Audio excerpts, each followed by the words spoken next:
વક્રતુંડ મહાકાય સૂર્યકોટિ સમપ્રભં નિર્વિઘ્नं કરુમદેવ સર્વકાર્યેષુ સર્વદા. કોઈ પણ શુભ કાર્યની શરૂઆત શ્રી ગણેશજીની પૂજા અર્ચના આરાધના પછી જ થાય છે, જેથી શુભ કાર્ય કે મંગલ કાર્ય કોઈ પણ પ્રકારના વિઘ્ન વિના પૂરું પડે. તેથી જ આપણે શ્રી ગણેશજીને વિઘ્નહર્તા તરીકે ઓળખીએ છીએ. શ્રી ગણેશાય નમઃ.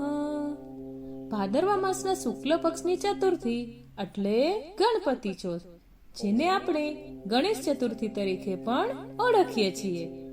આ ચતુર્થીથી 11 દિવસ કાં તો 10 દિવસ એટલે કે આનંદ ચૌદસ સુધી શ્રી ગણેશજીનું આપણે સૌ અભિવાદન કરતા હોઈએ છીએ.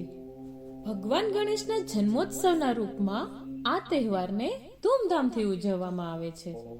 મહારાષ્ટ્ર અને તેની આજુબાજુના વિસ્તારોમાં ગણેશ ચતુર્થી પછી 10 દિવસ સુધી આ ગણેશ ઉત્સવ ઉજવવામાં આવે છે.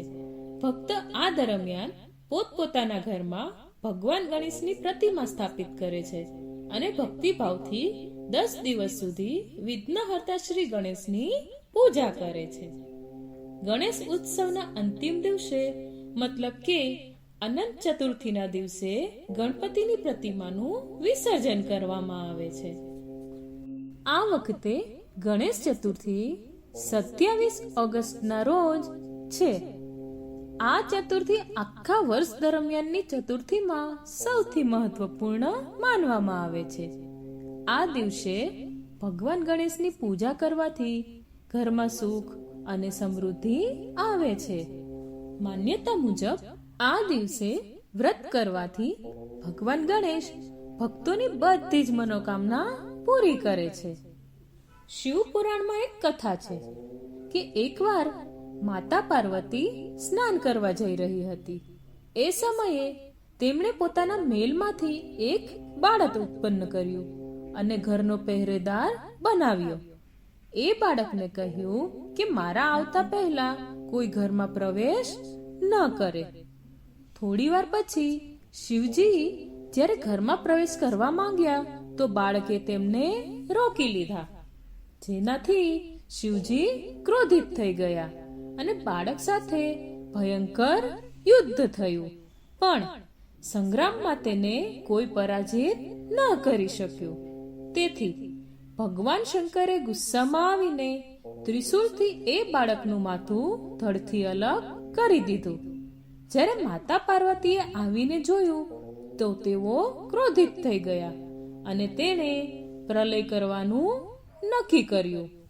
ભયભીત દેવતાઓએ દેવર્ષિ નારદની સલાહ પર જગદંબાની સ્તુતિ કરીને તેમને શાંત કર્યા. શિવજીના નિર્દેશ પર વિષ્ણુજીએ ઉત્તર દિશામાં સૌ પ્રથમ પહેલા જે મળે તેનું માથું કાપીને લાવવા કહ્યું. હવે સૌ પ્રથમ હાથી મળ્યો, તેથી હાથીનું માથું કાપીને લઈ આવ્યા. ભગવાન શિવે ગજના એ મસ્તકને બાળકના ધડ પર મૂકીને તેને ફરીથી જીવિત કરી દીધો. માતા પાર્વતી ખુશ થઈને એ ગજમુખ બાળકને પોતાના હૃદયે લગાવ્યો. પણ તેમને એ વાતનું દુઃખ હતું કે લોકો તેમના બાળકને જોઈને મજાક ઉડાવશે. પણ શિવજીએ તેમને દેવતાઓમાં શ્રેષ્ઠ હોવાના આશીર્વાદ આપ્યા. બ્રહ્મા, વિષ્ણુ, મહેશ એને પણ બાળકને દેવતાઓના અધ્યક્ષના રૂપમાં જાહેર કરીને સૌ પહેલા પૂજવાનું વરદાન આપ્યું. ભગવાન શંકરે બાળકને કહ્યું, હે ગિરિજાનંદન, વિઘ્ન અવરોધોને નાશ કરવામાં તમારું નામ સર્વોપરી રહેશે. તું સૌનો પૂજ્ય બનીને તારા સમસ્ત ગણોના અધ્યક્ષ થઈશ. હે ગણેશ્વર, તું ભાદ્રપદ માસના શુક્લ પક્ષની ચતુર્થીના રોજ ચંદ્રમાના ઉદિત થવા પર ઉત્પન્ન થયો છે. આ તિથિમાં વ્રત કરનાર બધાની વિઘ્નોનો નાશ થશે અને તેને બધી સિદ્ધિઓ પ્રાપ્ત થશે. કૃષ્ણ પક્ષની ચતુર્થીની રાત્રે ચંદ્રોદયના સમયે ગણેશ તમારી પૂજા કર્યા પછી વ્રતી ચંદ્રમાને અર્ધ્ય આપીને બ્રાહ્મણને મિષ્ટાન ખવડાવે.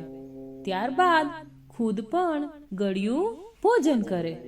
શ્રી ગણેશ ચતુર્થીનું વ્રત કરનારાઓની બધી મનોકામના પૂર્ણ થાય. તો મિત્રો, ભગવાન શ્રી ગણેશના જન્મોત્સવને ગણેશ ચતુર્થી તરીકે ઉજવવામાં આવે છે. હું આશા કરું છું કે તમને આ વિડીયો પસંદ આવ્યો હશે. પસંદ આવ્યો હોય તો લાઈક કરજો, વધુમાં વધુ લોકો સાથે શેર કરજો અને મારી ચેનલ પર નવા હોય તો જરૂરથી સબસ્ક્રાઇબ કરી લેજો. મને સાંભળવા માટે આપ સૌના ધન્યવાદ. સૌને મારા જય શ્રી કૃષ્ણ. રાધે રાધે.